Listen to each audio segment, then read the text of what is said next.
नहीं चखने ते होर किवें होणगे, फिर दूजे भी अपने।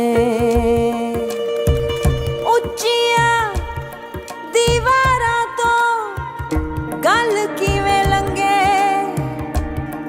तेरे खाने दी महक आपे ही राह लब्बे। जग सारा चलदा है ते नाल, हर कम बनदा है एदे नाल। एदे वर्गी ना कोई बोली ना कोई जबान, हर शय होवे बस ऐसे तो रवा। कौन मुरीद नहीं इसदा, इसदा ही हुनर खिचदा।